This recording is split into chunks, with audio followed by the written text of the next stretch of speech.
Hey guys, welcome to another video from Historic Militaria. Today we're looking at something a little bit different. This is neither historic nor necessarily militaria, but this is Kalashnikov USA's KP-104 pistol. And this is actually a brand new one straight from the factory as they're coming off the production line and being sent to distributors this month in February of 2023. I know there have been some complaints, certainly online, about some of the issues with these guns and the way they were shipped, most notably in the safety. And as you can see, whatever issues that Kalashnikov USA had with the safeties, shipping the wrong safeties, shotgun type safeties, whatever it may have been fixed. And this came with a standard AKM type safety. Works very nicely, leaves your scratch where it should, right in the safe and fire positions. It's not a shotgun safety. It's also not one of the enhanced safeties with the bolt hold open cutout. So just a standard AK safety that you would expect to see. I know some other people have had issues with the sights. This is still a 1,000 meter sight. I know some people say the proper sight on this should be a 500 meter sight. I really don't care. This is just going to be a fun plinker for me. The furniture looks good on it. It's standard AK-100 style furniture. The finish looks good on this gun. I see no cosmetic issues, and I actually have examined a couple others of these, and they had the same exact safety. They had the same exact type of finish, so no real issues with them. I know some people have said that they saw dents or dings or rivets that didn't look good. Everything looks good here. Finish is nice. Nothing that stood out to me as being indicative of poor quality or poor assembly. Take a look at the other side. Always on the KP-104s, you do actually have this little tab, which is for if you decided to short barrel rifle this, SBR it.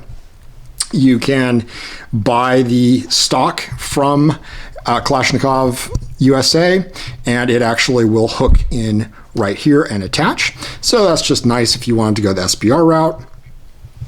You also have your standard AK optic rail here, and this is the built-in folder for a folding stock or folding brace. With all the ATF business with the new brace rules, I'm not really sure what anyone's going to be doing for a little while, but the gun comes standard with that if you decide to go that route. Again, your standard AKM type grip, standard magazine release, everything very standard on this. This one actually did ship with a 30 round Kalashnikov USA magazine.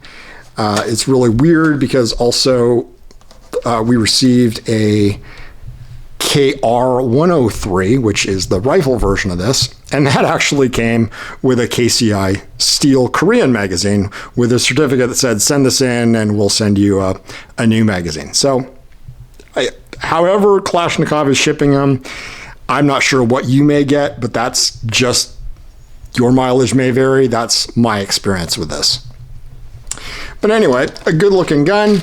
You have a 12.25 inch barrel with your muzzle device on here, which is screwed on and held on in standard fashion by your pin right there.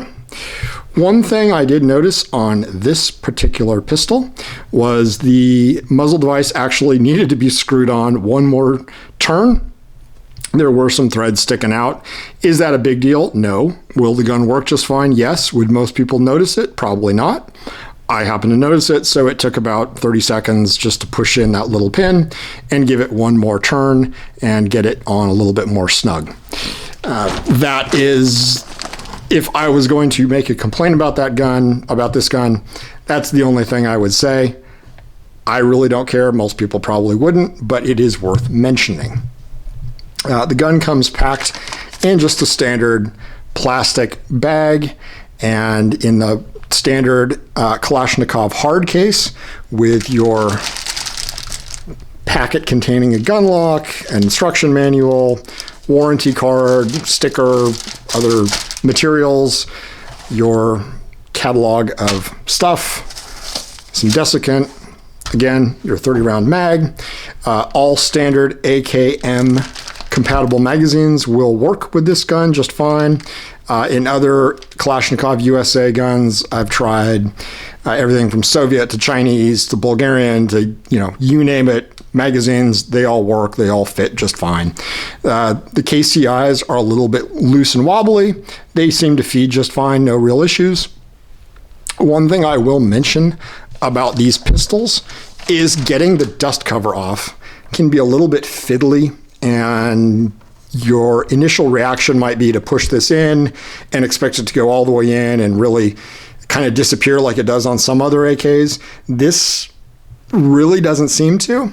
So you'll push it in, and it's really hard to do one-handed, but you'll push it in, and then you just kind of have to hold it in place, like as far down as it'll go, and kind of just wiggle the dust cover, and eventually it just kind of pops off and comes off.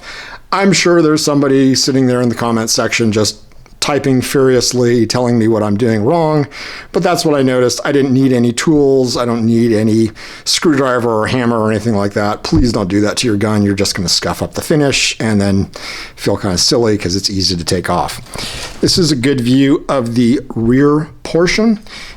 The AK or the KUSA 104s do come with a plate right here, which is held in with a 5.5 millimeter pin, and it will accept, as far as I understand, any stock that takes a 5.5 millimeter pin.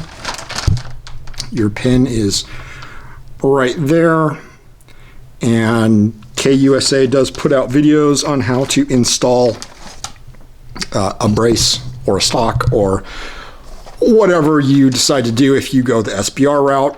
Under the skin, it's a typical AK. Everything looks good on this one. I'm not going to pull it apart. We all know what the insides of an AK look like, and it would just be repetitive to do that.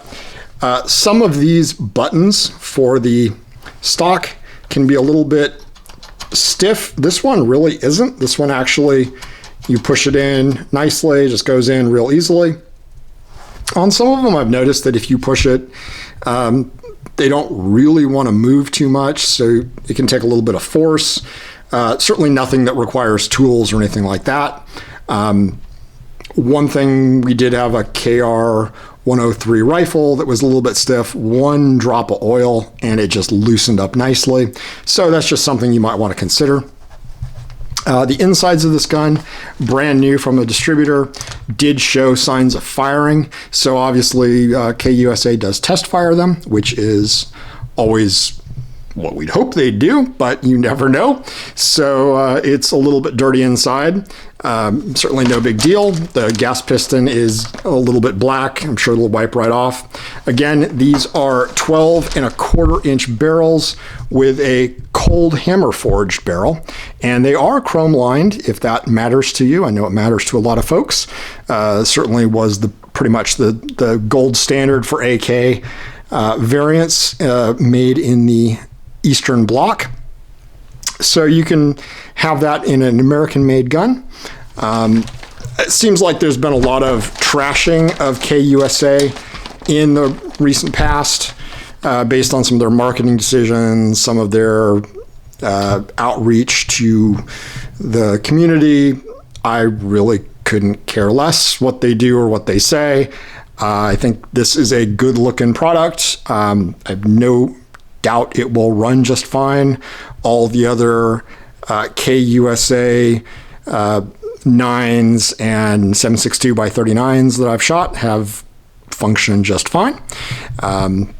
Again, I just wanted to show what is coming from the factory today and what you should expect to get if you decided to pull the trigger and buy one of these without making an overly critical video, because frankly, I couldn't find a video that was not really nitpicky, I felt, or just plain dumb. So anyway, just giving you an idea of what to expect. One other thing, this just comes right off and you've got a standard AK charging handle right there. And again, that chamber flag will come right out. Everything else completely standard on this gun. I know some people had complained about the finish up here on the gas system. Not really sure what the complaint is. It's a little bit rough underneath the finish, but that's pretty standard. Not really seeing an issue why that would be a big deal. But again, like I said, online, a lot of people like to jump on KUSA. I'm really not even sure of why or what was going on, but here's sort of an unbiased look at what we got and what you could expect if you decided to pick one up. Anyway, as always, like and subscribe, and we'll be bringing you more historic militaria hopefully soon. We've got a lot more interesting things coming down the pike. And if you've got personal experience with one of these, I'd love to hear your experience with KUSA, KP-104s, KR-103s, or any of the other line of Kalashnikov products. So, like, subscribe, comment, and look forward to hearing from you. Thanks for watching.